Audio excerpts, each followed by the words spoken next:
നമസ്കാരം പ്രിയപ്പെട്ട വിദ്യാർത്ഥിനികളെ. ഇംഗ്ലീഷ് പഠിക്കാൻ ഉദ്ദേശിക്കുന്ന ആളുകൾക്കൊക്കെ എപ്പോഴുമുള്ള ഒരു ചിന്തയാണ് എങ്ങനെ ഇംഗ്ലീഷ് ഭാഷ ഈസിയായി പഠിക്കാം എന്നുള്ളത്. ഇംഗ്ലീഷ് ഭാഷ പഠിക്കാൻ വ്യത്യസ്തമായ മാർഗങ്ങളുണ്ടെങ്കിലും അവയിൽ ഏറ്റവും ലളിതവും ഏറ്റവും സുതാര്യവുമായ മാർഗങ്ങളെക്കുറിച്ചാണ് ഇന്നത്തെ വീഡിയോയിൽ ഞാൻ പറയുന്നത്. ഇംഗ്ലീഷ് പഠിക്കാൻ അതിയായി ആഗ്രഹിക്കുന്ന പല ആളുകളുണ്ടാവും. അവർക്ക് വളരെ യൂസ്ഫുള്ളാണ്. ഇത് അവസാനം വരെ കാണുക, തീർച്ചയായിട്ടും നിങ്ങൾക്ക് ഉപകാരപ്പെടും. ഇംഗ്ലീഷ് പഠിക്കുക എന്നുള്ളത് പലരുടെയും വലിയൊരു സ്വപ്നമാണ്. അപ്പോൾ എങ്ങനെയൊക്കെ ഇംഗ്ലീഷ് പഠിക്കാം എന്നുള്ളതിനെക്കുറിച്ച് കൂടുതൽ കൂലങ്കഷമായി ചിന്തിച്ചു കഴിഞ്ഞാൽ വ്യത്യസ്തമായ മാർഗങ്ങളിലൂടെ ഇംഗ്ലീഷ് പഠിക്കാം. അത് ഓരോ വ്യക്തിയുടെയും അവരുടെ മുൻഗണനകൾ, അവരുടെ ലക്ഷ്യങ്ങൾ, അവരുടെ പഠന രീതികൾ ഇതിനൊക്കെ ആശ്രയിച്ചിരിക്കും. നമ്മളിന്ന് പറയാൻ പോകുന്നത് എല്ലാവർക്കും ഡിപ്പെൻഡ് ചെയ്യാൻ പറ്റുന്ന, ആശ്രയിക്കാൻ പറ്റുന്ന ലളിതമായ രീതികളാണ്. അതിലേറ്റവും പ്രധാനവും അതുപോലെ ട്രഡീഷണൽ ആയിട്ടുള്ളതുമായിട്ടുള്ള ഒരു രൂപം എന്ന് പറയുന്നത് ട്രഡീഷണൽ ക്ലാസ് റൂം ലേണിംഗ് ആണ്.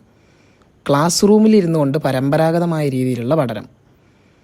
അതായത് നമ്മളേതെങ്കിലും ലാംഗ്വേജ് ക്ലാസ്സുകളിലോ അല്ലെങ്കിൽ സ്കൂളുകളിലോ കോളേജുകളിലോ ലാംഗ്വേജ് ഇൻസ്റ്റിറ്റ്യൂട്ടുകളിലൊക്കെ ജോയിൻ ചെയ്ത ശേഷം അവിടെ ക്രമീകരിച്ചിട്ടുള്ള പാഠ്യപദ്ധതിയിലൂടെ ഇടപെട്ടുകൊണ്ട് നമ്മുടെ ടീച്ചേഴ്സിനോടൊക്കെ ഇൻട്രാക്ഷൻ ചെയ്തുകൊണ്ടും നമ്മളൊപ്പം പഠിക്കുന്ന സഹപാഠികളോടൊപ്പം ഇൻട്രാക്ഷൻ ചെയ്തുകൊണ്ടൊക്കെ പഠിക്കുക. ഇതാണ് ഒരു പ്രധാനപ്പെട്ട രീതി. ഇതെല്ലാവരും ഫോളോ ചെയ്യുന്ന സാധാരണമായിട്ടുള്ള രീതിയാണ്. ഇതാണ് ഏറ്റവും പ്രധാനപ്പെട്ടുള്ള രീതി. ഇതാവുമ്പോൾ കൂടുതൽ പഠിക്കാനും സംശയങ്ങളൊക്കെ ചോദിച്ച് പ്രാക്ടീസ് ചെയ്യാനൊക്കെയുള്ള അവസരം ഉണ്ടായിരിക്കും. ഇതൊരു പ്രധാനപ്പെട്ട രീതിയാണ്. മറ്റൊരു രീതി എന്ന് പറയുന്നത് ഓൺലൈൻ കോഴ്സുകളാണ്. ഓൺലൈനായിട്ട് ഇന്ന് പഠിക്കാൻ വളരെ ഈസിയാണ്.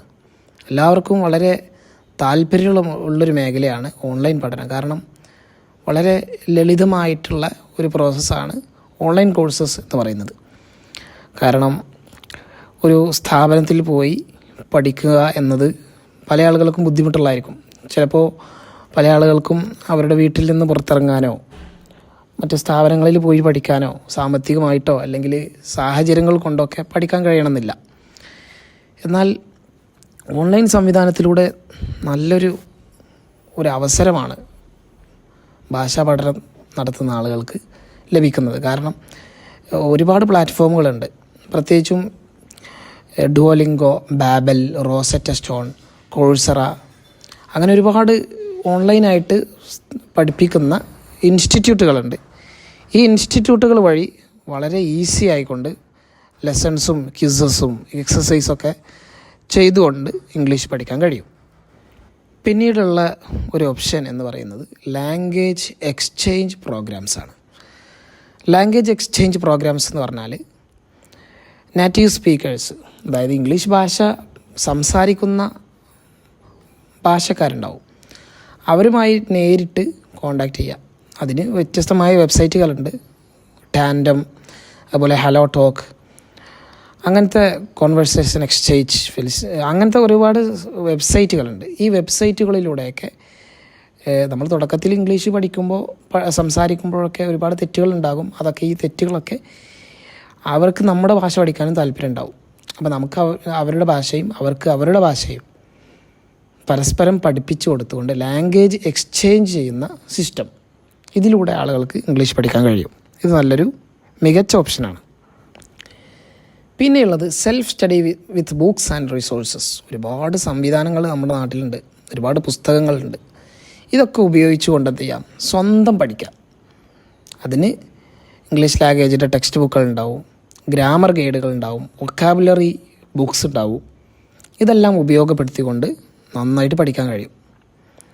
അപ്പോൾ ഓൺലൈനായിട്ട് ഒരുപാട് റിസോഴ്സസ് ഉണ്ട്. ഗ്രാമർ വെബ്സൈറ്റുകൾ, യൂട്യൂബ് ചാനൽസ്, ഇംഗ്ലീഷ് ലാംഗ്വേജ് ബ്ലോഗുകൾ, ഇതൊക്കെ ഫ്രീ ആയിട്ട് ലഭിക്കുന്നതാണ്. അതിൽ നിന്നൊക്കെ വളരെ സൗജന്യമായി കൊണ്ട് സെൽഫായി കൊണ്ട് പഠിക്കാം, സ്വന്തമായിട്ട് പഠിക്കാം. സെൽഫ് ലേണിംഗ് ആവുമ്പോൾ കുറച്ചൊക്കെ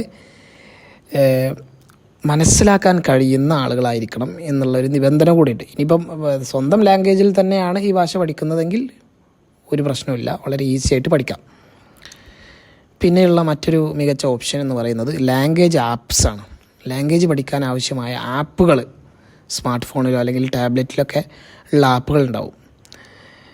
അപ്പോൾ ആ ആപ്പുകളൊക്കെ ഉപയോഗിച്ചുകൊണ്ട് ലാംഗ്വേജ് പഠിക്കാം. ഡുവലിംഗോ, ബാബൽ, അതുപോലെ മെംറൈസ്, ഫ്ലുവൻറ്റു, ആങ്കി, ഇങ്ങനെ ഒരുപാട് ഗ്രാമർലി, ഇങ്ങനത്തെ ഒരുപാട് ആപ്ലിക്കേഷൻസ് ഉണ്ട്. ഇതൊക്കെ ഉപയോഗിച്ചുകൊണ്ട് വളരെ ഈസി ആയിട്ട് ഇംഗ്ലീഷ് പഠിക്കാം. കാരണം ഈ ആപ്പുകളിലൊക്കെ ഒരു പഠിതാവിൻ്റെ സ്റ്റാറ്റസ്, അവരുടെ ഒരു സ്റ്റേജ് മനസ്സിലാക്കിക്കൊണ്ട് പഠിക്കാനുള്ള സംവിധാനങ്ങൾ ഉണ്ടായിരിക്കും. ഒരു തീരെ അറിയാത്ത ആളുകളാണെങ്കിൽ ആ രൂപത്തിലുള്ള ഭാഷാ പഠനം അവർക്ക് നടത്താം. കുറച്ചൊക്കെ അറിയുന്ന ആളുകളാണെങ്കിൽ ഒരു ഇൻ്റർമീഡിയറ്റ് ലെവലിൽ പഠിക്കാം. ഇനിയിപ്പോൾ അഡ്വാൻസ്ഡ് ആയിട്ട് പഠിക്കാൻ താല്പര്യമുള്ള ആളുകൾക്കാണെങ്കിൽ അങ്ങനെ അഡ്വാൻസ്ഡ് ആയിട്ടുള്ള ലെവലിലൂടെ പോകാം. അങ്ങനെ എല്ലാ സ്റ്റേജുകളിലുള്ള ആളുകൾക്കും പറ്റിയ രൂപത്തിലാണ് ഈ ആപ്പുകളൊക്കെ സംവിധാനിച്ചിട്ടുള്ളത്. അപ്പോൾ വളരെ ഈസി ആയിട്ട് ഈ ആപ്പുകൾ വഴി ഇംഗ്ലീഷ് പഠിക്കാം. പിന്നെയുള്ളൊരു ഓപ്ഷൻ ആർക്കും റിലേ ചെയ്യാവുന്നതാണ്. ഇംഗ്ലീഷ് TV ഷോകൾ, മൂവീസ്, ഇതൊക്കെ കാണാം. നല്ല സബ്ടൈറ്റിലുകളൊക്കെ ഉപയോഗിച്ചുകൊണ്ട് ഇംഗ്ലീഷ് മൂവീസ്, ഷോകളൊക്കെ, ഡോക്യുമെൻ്ററികളൊക്കെ കാണാം. അങ്ങനെ ഇംഗ്ലീഷ് പഠിക്കാം. അത് നല്ലൊരു ഓപ്ഷനാണ്. കാരണം അതിലൊക്കെ യഥാർത്ഥമായി മൂവീസൊക്കെ കാണുമ്പോൾ അതിൽ യഥാർത്ഥമായിട്ടുള്ള ഒറിജിനലായിട്ടുള്ള ഇംഗ്ലീഷ് ആയിരിക്കും അവർ സംസാരിക്കുക. അതുപോലെ അതിൽ നല്ല പ്രയോഗങ്ങൾ, ഫ്രേസുകളൊക്കെ വരും. അതൊക്കെ നമുക്ക് സബ്ടൈറ്റിൽ നോക്കിയിട്ട് പഠിക്കാം. ഗ്രാമാറ്റിക്കൽ സ്ട്രക്ചറുകൾ, ഫ്രേസുകളൊക്കെ വളരെ ഈസി ആയിട്ട് പഠിക്കാൻ ഇംഗ്ലീഷ് മൂവീസ് സഹായിക്കും, ഡോക്യുമെൻ്ററികളിലും അതുപോലെ ഷോകളൊക്കെ. ഇനി മറ്റൊരു ഓപ്ഷൻ എന്ന് പറയുന്നത് ഇംഗ്ലീഷ് പോഡ്കാസ്റ്റ്, അതുപോലെ മ്യൂസിക്കൊക്കെ കേട്ടുകൊണ്ടാണ്. പോഡ്കാസ്റ്റ് എന്ന് പറയുമ്പോൾ ലൈവായിട്ട് ചാനലിൽ നമ്മൾ ന്യൂസൊക്കെ കാണുന്നത് പോലെ ലൈവായിട്ട് ആളുകൾ ഓഡിയോയിലൂടെ ഇങ്ങനെ പറയും, കാര്യങ്ങളൊക്കെ പറയും. അങ്ങനത്തെ സിസ്റ്റമാണ് പോഡ്കാസ്റ്റ് എന്ന് പറയുന്നത്. ഈ പോഡ്കാസ്റ്റ് വഴി നല്ല വൊക്കാബുലറിയും നല്ല അവരുടെ വ്യത്യസ്തങ്ങളായിട്ടുള്ള ആക്സൻറ്റുകളൊക്കെ നന്നായിട്ട് മനസ്സിലാക്കി, കോൺവെർസേഷൻ സ്റ്റൈലുകളൊക്കെ മനസ്സിലാക്കി നമ്മുടെ ലിസണിങ് സ്കില്ലും അതുപോലെ പ്രൊനൗൺസിയേഷനൊക്കെ ഇമ്പ്രൂവ് ചെയ്യാൻ, മെച്ചപ്പെടുത്താൻ സാധിക്കുന്ന രീതിയാണ് പോഡ്കാസ്റ്റുകൾ അതുപോലെ മ്യൂസിക്കൊക്കെ കേട്ടുകൊണ്ടുള്ള ഇംഗ്ലീഷ് പഠനം. ഇനിയുള്ള മറ്റൊരു ഓപ്ഷൻ എന്ന് പറയുന്നത് എൻഗേജിങ് ഇൻ ഇംഗ്ലീഷ് കോൺവെർസേഷൻ ഗ്രൂപ്പ്സാണ്. ഗ്രൂപ്പുകൾ, ക്ലബ്ബുകളൊക്കെ ഉണ്ടാവും നമ്മുടെ കമ്മ്യൂണിറ്റിയിലോ അല്ലെങ്കിൽ ഓൺലൈനായിട്ടോ ഒക്കെ, ഓഫ്ലൈനായിട്ടും ഓൺലൈനായിട്ടൊക്കെ ഉള്ള ഗ്രൂപ്പുകൾ ഉണ്ടാവും. അതിലൊക്കെ പാർട്ടിസിപ്പേറ്റ് ചെയ്യുക. അതിൽ ഡിസ്കഷൻസ് ഉണ്ടാവും, കോൺവെർസേഷനൊക്കെ ഉണ്ടാവും. ഇതൊക്കെ നന്നായിട്ട് ഇംഗ്ലീഷ് ഫ്ലുവൻസ് ആക്കാനും അതുപോലെ നമുക്ക് ഇംഗ്ലീഷ് സംസാരിക്കാനുള്ള ഒരു ആത്മധൈര്യം തരാനും സാധിക്കും. ഏത് ഭാഷയാണെങ്കിലും ആദ്യം തുടക്കത്തിൽ കുറച്ച് ട്രബിൾസ് ഉണ്ടായിരിക്കും. അതൊക്കെ നമുക്ക് ടാക്കിൾ ചെയ്തുകൊണ്ട് മുന്നോട്ട് പോകാനൊക്കെ ഇങ്ങനത്തെ കോൺവെർസേഷൻ ഗ്രൂപ്പുകൾ സഹായിക്കും. മറ്റൊരു ഓപ്ഷൻ എന്ന് പറയുന്നത് സോഫ്റ്റ്വെയറുകൾ ഉപയോഗിച്ചുകൊണ്ടുള്ള ഇംഗ്ലീഷ് പഠനമാണ്. ഫ്ലുവൻറ്റു, അതുപോലെ ലിങ്ക്യു, പിംസ്ലിയോർ, അങ്ങനത്തെ സോഫ്റ്റ്വെയറുകളൊക്കെ ഉണ്ട്. ഈ സോഫ്റ്റ്വെയറുകളൊക്കെ നന്നായിട്ട് ഇൻട്രാക്റ്റീവ് ലെസണുകളും അതുപോലെ സ്പീച്ച് റെക്കഗ്നിഷൻ ടെക്നോളജിയൊക്കെ ഉപയോഗിക്കുന്ന സംവിധാനങ്ങളുള്ള ആപ്ലിക്കേഷൻസാണ്. അപ്പോൾ അത് എങ്ങനെയാണ് ഒരു ഭാഷ സംസാരിക്കേണ്ടത്, എത്രമാത്രം തെറ്റുകൾ നമ്മൾ പറയുന്നിടത്തുണ്ട്, ഇതൊക്കെ നന്നായിട്ട് ഡിറ്റക്റ്റ് ചെയ്തുകൊണ്ട് നമുക്ക് ലാംഗ്വേജ് പ്രാക്ടീസ് ചെയ്ത് സഹായിക്കുന്ന ആപ്സാണ് ഇത്തരം ആപ്സുകൾ. ഈ ഫ്ലുവൻറ്റു, ലിങ്ക്യു, പിംസ്ലിയോറൊക്കെ. അതൊക്കെ ഉപയോഗിച്ചുകൊണ്ട് ലാംഗ്വേജ് ഇമ്പ്രൂവ് ചെയ്യാൻ സഹായിക്കും. മറ്റൊരു ഓപ്ഷൻ എന്ന് പറയുന്നത് റൈറ്റിംഗ് പ്രാക്ടീസാണ്.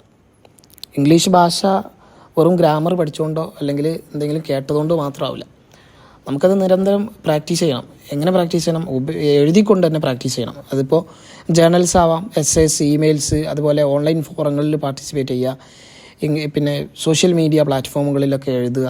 ഇങ്ങനത്തെ പല രീതിയിലുള്ള എഴുത്തുകൾ, ഇതൊക്കെ നമ്മൾ ചെയ്തു കഴിഞ്ഞാൽ നമ്മുടെ റൈറ്റിംഗ്, നമ്മുടെ ഗ്രാമറിനെ റീഇൻഫോഴ്സ് ചെയ്യാനും അതുപോലെ വൊക്കാബുലറി സ്കിൽസ് ഇമ്പ്രൂവ് ചെയ്യാനൊക്കെ സഹായിക്കും. അപ്പോൾ അത് വളരെ ഇമ്പോർട്ടൻ്റ് ആണ്, റൈറ്റിംഗ് പ്രാക്ടീസ് എന്നുള്ളത്. റൈറ്റിംഗ് പ്രാക്ടീസ് ഇംഗ്ലീഷ് ഭാഷ പഠിക്കുന്നിടത്ത് വളരെ ഇമ്പോർട്ടൻ്റ് ആണ്.